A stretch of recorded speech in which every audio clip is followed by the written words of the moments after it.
The great thing about being miles away from anywhere is you feel that pride and passion.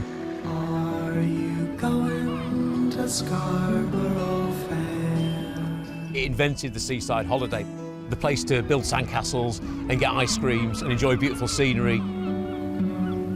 It is a lovely seaside town, but the bonus is we've got a football team. Some of the old games against Arsenal, Crystal Palace was a highlight of the old club. Obviously the team of Chelsea coming with Frank Lampard and that should have got a replay out of it, but unfortunately the ref missed the handball. I think we were taking it for granted that Scarborough was this Football League club. We then eventually got relegated and then relegated again, and things became really, really difficult.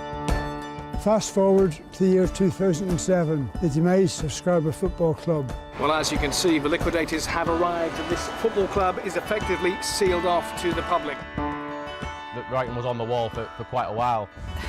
Just heartbreaking, really. It was absolutely devastating. A sad day for not only the football club but for the whole of this famous East Coast resort. Fortunately we had a group of people that decided that they could get it going again. We decided that this town needed a new football club. That was the start of Scarborough Athletic. For the community to come together and form this new club, Scarborough Athletic, as soon as the old one had gone bust, it was just fantastic. £15 a year to own your own football club, you can't go wrong. How many other fans can say they own part of a football club? Not many. No one's going to run us up massive amount of debt, we don't borrow any money, we're just as good as we can afford to be. A few years ago, I don't think we ever thought we'd be sat where we are now, so just really enjoying it. The club's in a very, very good place, the best place it has ever been. The town of Scarborough is back in love with its football club. Sí, sabes. It's a wonderful, wonderful club, and I love being called a sea dog, because I'm a sea dog at heart.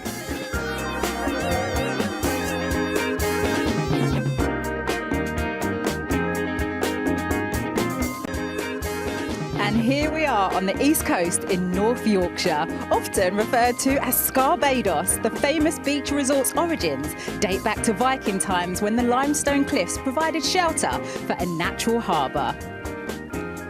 And this is the Flamingo Land Stadium, home of Scarborough Athletic. It's about a 15-minute walk inland from the seafront, and we're here today to celebrate Non-League Day, a campaign that encourages fans to find a new local club and head down for a game on international weekend whilst the big leagues sleep. Do let us know what football matches you're off to this weekend using the hashtag BBC Football. And don't forget that there's still time to find a game near you this afternoon. Oh, I've been looking forward to this one for a very long time. We've already seen some donkeys and hopefully as the show goes on we might even see some more. But let me introduce our first guest now, who's Bill Hunter, who's a volunteer here at Scarborough Athletic. Bill, thank you for joining us on Football Focus. How long have you been associated with a club in Scarborough? First came to watch the club in 1970. Then I've actually been involved as a volunteer since 1981. So over 40 years already. Oh, wow, well tell us about some of those memories, especially that one back in 1987. What, Neil Warnock manager, promotion season? Yeah, first club to get automatically promoted to the Football League, so that's something that will never be taken away from us. The memories of that season, I could probably talk for an awful long time about, but the main thing was the final game. Just being down at the athletic ground just over the way, 5,500 people, absolutely soaked. Hopefully not like today. Well, the sun's shining at the moment. We're doing well, we're doing well. What about some more of those games? What, you've hosted Arsenal, Chelsea? Yeah, we were lucky enough to play both of those in the League Cup. A victory against Chelsea, not so good against Arsenal. Also managed to get a couple of victories over local rivals, a 4-2 and a 5-1 against York City, which was very pleasant. Got that one in. Well, tell us about this gate as well. Why is this gate so special? This gate basically is one of the few remnants we've got of the old ground. This was in place from the early 1980s. Prior to that, I do remember it being a wooden gate and you could get admission through it. But yeah, this is a symbol basically of the continuity from the old club moving to the new. Mm-hmm. Well, tell us about how important has the rebirth of Scarborough Athletic been for the town? For the town, initially it was quite difficult. Obviously we spent 10 years going backwards and forwards to Bridlington and we didn't quite get the foothold we needed. Mm-hmm. But since coming back to Scarborough, we've kicked on, we've managed to get a couple of promotions, and now I'd like to think that the number of kids that you see around the town, especially on the kids, that's the important thing. It makes a massive difference. We've actually got back home. You've come back home. Well, I love it. I know it's a bit early, but is it okay if I head into the turnstile? Yeah, not a problem. Oh, Bill, thank you very much, you diamond. Right, let's take a look what we've got coming up on today's Football Focus. Well, it is set to be a great show, and it's almost time to meet our next guest, a local boy who now manages his hometown club.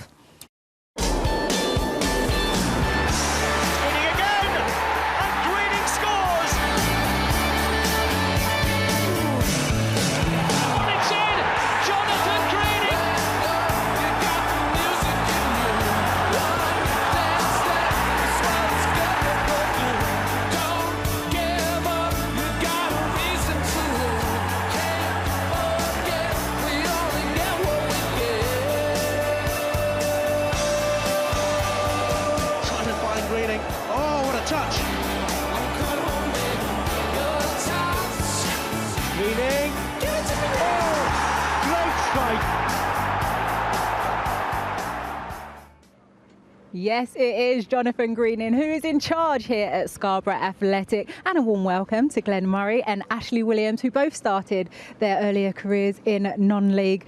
Thank you for taking the time for us on Football Focus today. It's a pleasure. How special is it to manage your hometown club? Really special. I think it's been a tremendous 22 months. Got the job a couple of years ago. Didn't really know much about non-league. Played in non-league for the last 4 years of my career at a little club called Taddy Albion, but been trying to get back to Scarborough for a while now, so it's great to be back. Well, these two actually know a bit about non-league as well. Glenn, tell us a bit about your journey, because you played up in Cumbria, up that way. I did, for a team called Working Red. Very much like Scarborough, really, out on a limb sort of thing, and if you didn't get picked up by Carlisle, which was the only professional club in the county, then this is where you came, places like this, to your local non-leagues team, and thankfully it paved my way all the way to the Premier League. Yeah, and Ash, it was like a second chance for you, wasn't it? Because you got released from a young age from West Brom. Yeah, so I got released from West Brom at 16 and went to Hensford Town in the non-league, and that gave me a second chance. And I think what people don't understand, it's a great place to watch football, and there's a good standard of football in non-league, so it does give players a second chance to try and revitalise their career. Yeah, Jono, talk to us about the community here and how important that is at Scarborough Athletic. Yeah, it's massive. I think the whole club is built on the community. I think the fans have been terrific since I've been in charge. I think the chairman, the board, all the volunteers, all the staff behind the scenes work incredibly hard. It's all about the whole club. I think the players have been brought on board with the whole situation. The players have I've got a lot of respect for the players, because, like these two guys know, they work full time. They have their families to look after. Some people work, 8 till 6. They've got to shoot across, drive an hour, half an hour, 45 minutes, whatever it is, to get to training. And it's a really big commitment. So, I've got a lot of respect for non-league players, because, when us boys played in the Premier League, it's very easy. You train a couple of hours, you go home, you rest up. It's easy, but for these guys, it's a really, really big commitment. Ashley, I think this is the time where we release you now, because I know you're going to go off and actually try and talk to some Scarborough Athletic players. See if I can find some. Go on then, go roaming, and we'll go roaming over here to the home dugout, because we're going to find Jono again and speak to him. But Glenn, overall, non-league day, how important is it for us to keep celebrating days like today? Oh, it's massive. I mean, we look at the businesses that Premier League clubs become, but these are the heartbeat of towns and cities up and down the country. So for people to come through the turnstiles and help these local non-league clubs, it's imperative to their survival. Yeah, Jono, this is your first managerial job. It's been about 2 years now. How are you finding it? I absolutely love it. I think, I've been coaching since I retired in 2014. I got my first chance through Billy Davies at Nottingham Forest in my last year playing there, and he found out I was doing my UEFA B and UEFA A and asked me to help do the 21s with Charlie McParland, and I learnt so much. And I've been coaching ever since. Did 21s at Nottingham Forest, 18s at York City, coached in the International Academy for 6-7 years. But I was always wanted to get back into the results-based business, and thankfully I got my chance here. Tell us, what are the ambitions for this club? Because at the moment you're 2 divisions below the Football League. Well, it's pretty simple for me. Win football games and try and get promoted again. Obviously, my first year, got promoted and won the North Riding Senior Cup, which was fantastic. So two good things that happened in my first year. And this year, you know, a lot of people were saying we were favourites to get relegated, but we're doing okay. You know, we're in the playoffs. We're 2 points in the playoffs. We've got a game in hand. We just need to keep pushing for the last 8 games and see where it takes us. I met someone in the hotel this morning. They were telling me just that everyone said we were going to get relegated, Alex, but we're doing well. Go on, Glenn. I know you've got a question. No, I just want to ask you, John. Obviously, you represented the biggest football club in the world in Manchester United, and here we are, non-league day. Can you see any of your current crop making it to the Premier League or to the top, like yourself? Well, I think it's difficult, you know, non-league. Sometimes you've got a real young team, and sometimes you've got, you know, an oldish team. You know, we've got a mixture of both. We've got a few on loan from higher clubs, and we've got some experienced players who are, you know, coming towards the end of their career. I think the lads we've got on loan have got real good potential, and the players who are more experienced enjoying the final days, you know, trying to help this club get, you know, promoted again. And I think at the moment it's about, you know, the group of players you've got is getting the best out of them, you know, every single game. You know, we only take the next game as it comes. You know, we try and get across what we want to get across in training that week, and prepare for the game, and try and put a good performance on the weekend to get the best result, and that's all we do. You know, you've disappointed the lads in the dressing room. They were waiting for a name, weren't they? probably were, yeah. But well, you've got a home game today. You've not won your last one. Hopefully, we'll try and bring you some luck being here with the cameras today. So, what has been the message this week? Well, like I said, we're concentrating in training on Tuesday, on Thursday, on Southport. We know it's going to be a difficult game. We were 1-0 up at their place early in the season. The referee put 4 minutes on. You know, extra time, and they scored in the 96th minute, which actually absolutely killed us. But so we own one really. But they're a good team. You know, the manager's a real good manager as well. They're very physical, very direct, very organised. They'll be hard to break down. They don't concede many goals, so it's going to be a difficult game. But if the boys play like they can play, then hopefully we can get, you know, the 3 points. OK, well, huge good luck for today and for the rest of the season. Cheers. And continue to take you behind the scenes here at the Flamingo Land Stadium, a.k.a. Scarborough Athletic. We did release Ashley. Hopefully he has found some Scarborough Athletic players in the home dressing room. Ashley, are you all right? Yes, Al, I'm here in the home dressing room, and I've got a few of the boys with me. Michael, so you've had a good football league career, and how special is it for you to come back to where it all started? Yeah, it's very special. You know, I'm a local lad, and to see the excitement back in the town for Travis Football Club back where it belongs is excellent. You know, I was part of the club that went bust before, and the sadness that followed that. So to have all the success that we've had over the last 2 years and see the buzz come back into the town has been brilliant. Yeah, that's great. You're also the club captain and the top goal scorer. So what are your personal targets for the rest of the season? I think the playoffs is our target as a team. You know, we were written off at the start of the season by pretty much everyone in the league, all the bookies and stuff. So to do what we're doing and be sat in the playoffs now is absolutely fantastic. But it's down to the whole team. You know, we've got a great squad in this dressing room, and we've just got to make sure we don't let it slip over the next few weeks. Yeah, absolutely. And we heard from your manager earlier, Jono.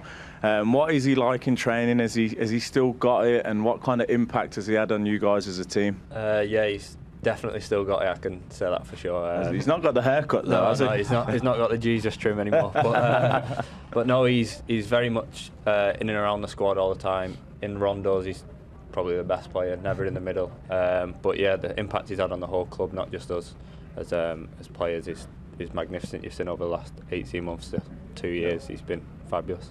Mr. Wallecci, so the players here at Scarborough are part-time and they work jobs, and how do you find that balance, and what is your job? So coming out from full-time football, I took my trade in physiotherapy, so I'm a physiotherapist over at Middlesbrough, where I'm from. So normally work Monday to Fridays, so normally the weekends are free. Evenings as well, I'm able to get across to training and stuff, so it's pretty good. But yeah, it's testament to the lads really. All the boys have got jobs, and we're in the Conference North, but some of the treks are pretty long out there. So I think everyone does a part. Yeah. Brilliant. Well, thanks for your time today, guys. Alex, are you around?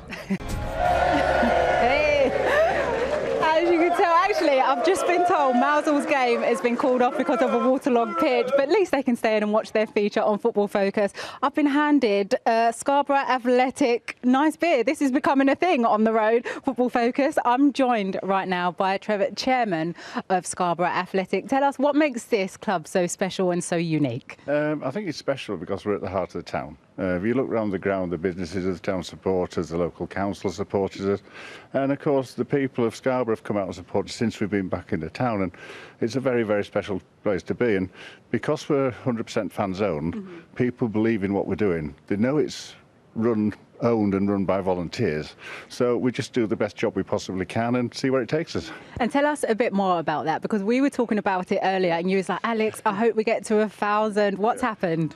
Well, since this morning we've managed to achieve a milestone because we've hit 1,000 owners. Come on, that's a cheer there. And in fact, since you went live on air at 12 o'clock, we've already had 9 more people sign up. So yeah, so it's great. It's a great day for the club, and thank you for the part you've played in it. Trevor, I think we can get a bit more than 9 as well, do you know? Oh, I hope so, yeah. Come on, you know what to do. Let me come over here to you, Steve, club director, community director. So tell us a bit more about the programmes that you have. Yeah, Alex, we've got quite a few programmes, and I hope I'm going to be able to mention them all. Go on. But we started with walk-in football, which was 2 years ago, and that still continues, so that's been really successful. We're working in schools with additional learning children, which is, the feedback that we're getting is that it's great outcomes, their motor skills are improved, confidence, self-esteem, and I think that's really important. We've also been, we have a match day buddy scheme where people can come, because since lockdown, people have been a bit disconnected with friends and family, and so therefore, we're able to kind of bring them in, support them, so that they're able to come to watch the game, and then we'll continue to work with them after that. It really is so special, and everyone obviously being in the clubhouse as well tonight. Julie, let me come over to you as well, because you're part of the women's programme. Yeah, that's right. Yeah. It's fantastic, the women's programme. We're so passionate about it, and we've got football for everyone, every level, every age. We go from our Wildcats programmes to our teenagers and the squad girls who have got a little bit more independence, and then into our, like Steve said, into our learning schools, working with North Yorkshire School Sports Partnership, and then we go to, obviously, my double act down there, Gail, is looking after our girls' teams, and they are absolutely buzzing that you're here, Alex, today, and all the crew. And then we go into our more mature, and we've got our walking football for women. So, and we know we have to do more, and the club have been fantastic at embracing us and letting us come in and run all these programmes. It's just been absolutely fab, and we want more. We want mums and sisters and cousins to come in and try a bit of coaching, try a bit of officiating, whatever. Give it a go. Yeah, give it a go. Expand our football family. It's fab. I met one of your players earlier, Georgia, your left winger. Yes. Yeah, she says she gets some goals. Right, let me quickly come back over here to Trevor, because you're 7th at the moment. Yeah. Playoffs, do you think it's going to happen? Yeah, we started the season, everybody asked me what your objective, and my objective has always been get 50 points and stay in the league. And then we started off, and we've been in the playoff positions all season, so I'd be quite disappointed now if we didn't make it. So yeah, I'd like to get in the playoffs and see where it takes us. I think if we got in the playoffs, John is a good enough manager to probably get us through them. Oh, what do you reckon, everyone? Playoffs? What do you reckon about today? You going to get a win? I think that's a yes from everyone here in the clubhouse right now. OK, let's get you over to Maidenhead United right now. As you can see, to my right, the band, the Fiends, you are warming up and ready to get this party started. But I'm delighted also to be joined by Scarborough Under-11s. You've been telling me, who is your favourite lioness? Beth Mees. Why Beth? Because she's really kind and she's positive to her teammates. Oh, I love that. And we had an Ella Toon fan at the back here. Ella Toon, because she's very passionate when she scores, and she has a really good relationship with Alicia Russo. Oh, see, I love this. And we've got some questions, right? What was your question? Why did you choose to play football? Is that one to me? For me? Yeah. Why did I choose? Because I absolutely loved it. I played in a local football cage with my brother and the boys, and I just loved it. And I got signed to Arsenal when I was 8 years old. Well, I'm going to come over to you. Have you got a question for Ashley or Glenn? For you. For me? OK, go on then. Forget you two.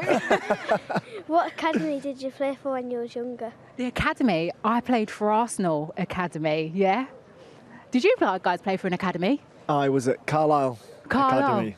I did 2 years at West Bromwich Albion Academy. See, and actually you've got a surprise for us. What song are you quickly going to sing for us? Sweet Caroline, and I've got a question. Oh, do your song. Ready? Go. Sweet Caroline,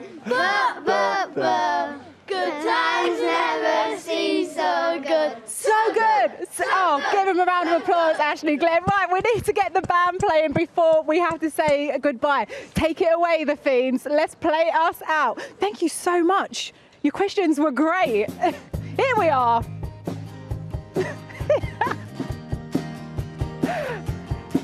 We're going to wave. Oh.